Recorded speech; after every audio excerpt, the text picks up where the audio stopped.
one group of vaudevillians, the artist of color, you don't have to come back, wasn't just an idle management threat. It was life itself. Vaudeville began in the 1880s, just as the Chinese Exclusion Act took effect, prohibiting Chinese immigration to the United States far into the next century. Vaudeville thrived as the Supreme Court affirmed in Plessy v. Ferguson that separate but equal was constitutionally acceptable. The social and political opportunities for minorities that were established in antebellum America were rapidly disappearing. African Americans and other ethnic groups were being put back in their place. Ironically, one of those places was the stage.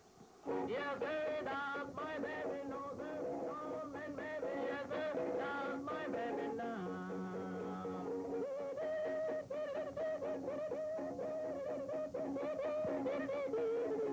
The singer is Italian, his act is Asian, his musical instrument is Hawaiian, and his song was written by a nice Jewish boy. Vaudeville reflected its time, a time when America was becoming a melting pot, whether some Americans liked it or not. I'm a marquee. There were also Greek stereotypes. There was always the Greek who ran the fruit store down the street, or had the little shop, the delicatessen. God knows there were Jewish stereotypes. There were Italian stereotypes. There were popular songs written in the Greek idiom, in the Jewish idiom, in the Italian idiom. We grew up with those songs. America was about all of those things. I did an Italian number. All those things that were not valuable to the official culture were very, very valuable to the pop culture. Their songs, their sounds, their linguistic mistakes, everything was usable. Tell me right now. Now is the time to do it. Hey, Maya, I got an idea. What is it? Reverend Fields made a career out of the assimilation mistakes of every ethnicity, but their own. They were born Orthodox Jews, but they never played Jews. They started in blackface, were Irishmen sometimes, and became America's best-known Germans. No, you dance. Full big thing. Yeah. You dance and do this against the law. Huh? It's against the law. Well, sue me. That's the stuff you want to eat. That's the juice that can't be beat. Brooklyn-born Van and Skank were the musical Reverend Fields, building their act around other people's ethnicity. They became Italians, praising pasta bazoola. Hungry women. They were Jews reciting hungry women. Hungry women. I feed them and weep. Oh, they make me dig deep.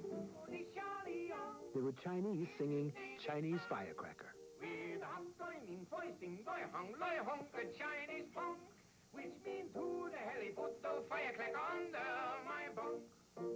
China boy, go sleep. Close your eyes, don't peep. Sam and soon will come while I softly hum. When most Americans only knew their immediate neighbors and worried that every new arriving ethnic group would take their jobs, marry their daughters, and overwhelm their communities, acts like Holy One and his orchestra showed people who didn't know any better that Asians could do something besides laundry and could play something besides the gong. Miss Toy now sing a famous Chinese song. Little silly sing a lot of fun, because sing is a mellow moon. Little China boy will be here soon. Ming and Toy challenged their stereotype image by laughing at it. As each new immigrant group got more of a foothold in America, they filled more theater seats, and what they saw of themselves on stage changed for the better. Vaudevillians knew you don't get nasty about the Irish in a theater full of Irish.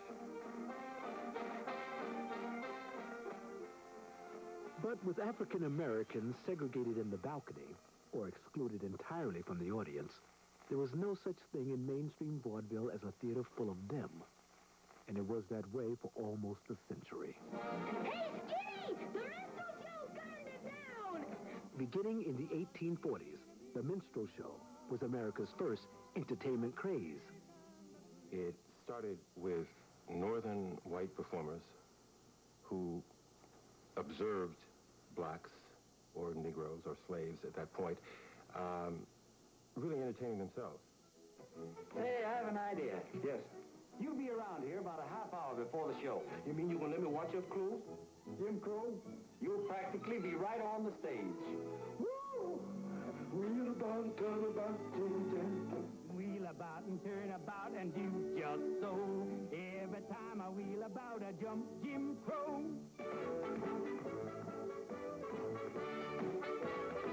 Give me back my clothes, please.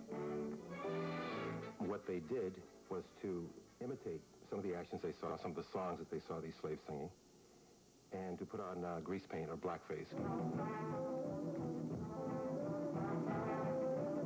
Blacks had little power to protest their characterizations, although many tried. Whites could parody them, but they could parody no one but themselves.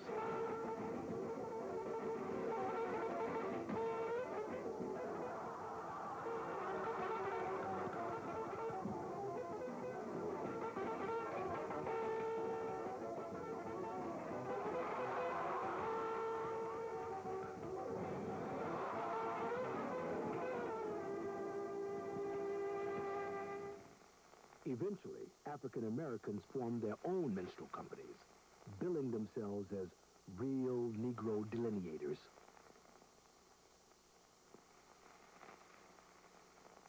Whites couldn't compete with their authenticity and often their talent. So they turned their own minstrel shows into vaudeville, but blackface characterizations were still an essential part of the act.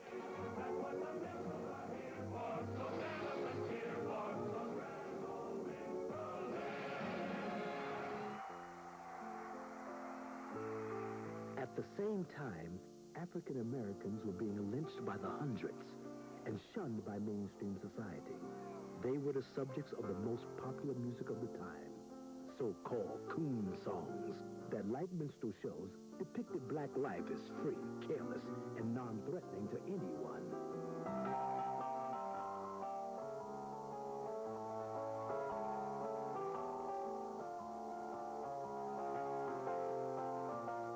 Whites were led to believe that this young man's sole desire was to sing and dance for them.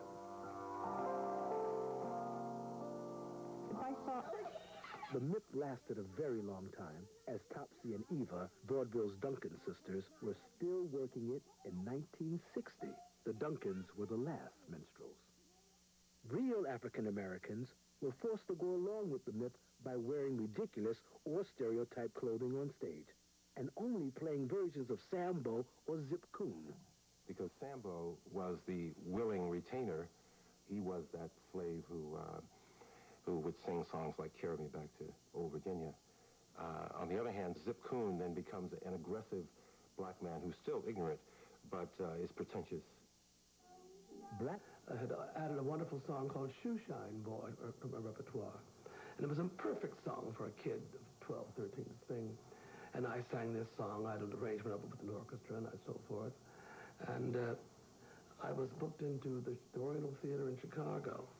And there was a wonderful theater. It was a wonderful line of chorus girls and a great choreographer and producer and so forth.